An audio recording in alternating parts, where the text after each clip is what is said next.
আমার মুফাসসিরদেরকে জবান বন্ধ করে দিয়েছো, তাদেরকে কথা বলতে দাওনি। তারা কুরআন আমার দেওয়া তাফসীর, আমার দেওয়া বাণী, এটা তাফসীর করার জন্য যখন বসতো, তাদেরকে মামলা দিতে, হামলা দিতে, তাদেরকে অ্যাটাক করা হতো চতুর্দিক থেকে পুলিশ এবং বাহিনী দিয়ে। অতএব তোকে আমি আল্লাহ বক্তব্য দিতে দিব না, তুই তাড়াতাড়ি পালিয়ে যা। কথা বলেন ঠিক কিনা? ওই দিন দেখলাম পতিতা, যাদেরকে খাস বাংলায় বলা হয় বেশ্যা, এরা সংবাদ সম্মেলন করে নিজেদের অধিকার আদায়ের দাবি করতেছে। এমনকি তারা বলতেছে, আমরা যে কাজ করি আমাদেরকে সেক্স ওয়ার্কার অথবা যৌনকর্মী হিসাবে স্বীকৃতি দিতে হবে, আমাদেরকে কোন প্রকারের অবৈধ এই শব্দটা আমাদের ব্যাপারে ইউজ করা যাবে না। দুনিয়াতে তোমরা জিনা যদি করো, জিনার দ্বারা আল্লাহ তাআলার গজব পতিত হয়, আর তওবা ইস্তিগফারের দ্বারা আল্লাহ রব্বুল আলামিনের গজবগুলি রব্বুল আলামিন দূর করে দেয়।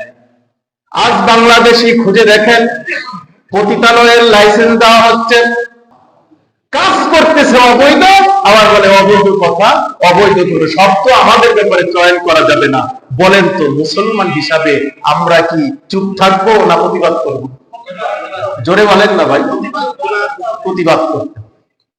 সম্মানিত হাজির, আবু সাঈদ আল-খুদরি রাদিয়াল্লাহু তাআলা আনহু قال رسول الله صلى الله عليه وسلم من رأى منكم منكرا فليغيره بيده فإن لم يستطع فبلسانه فإن لم يستطع فبقلبه ذلك أضعف الإيمان رواه মুসলিম।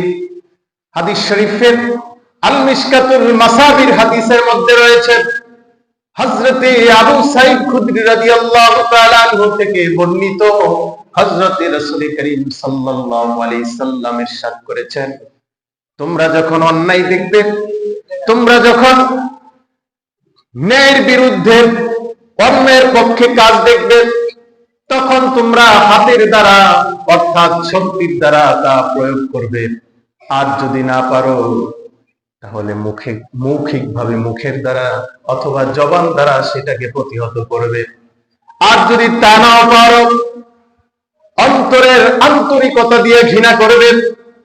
আমার বন্ধুগণ, আমার ভাইয়েরা, বিগত সরকারের আমলে আপনারা দেখেছেন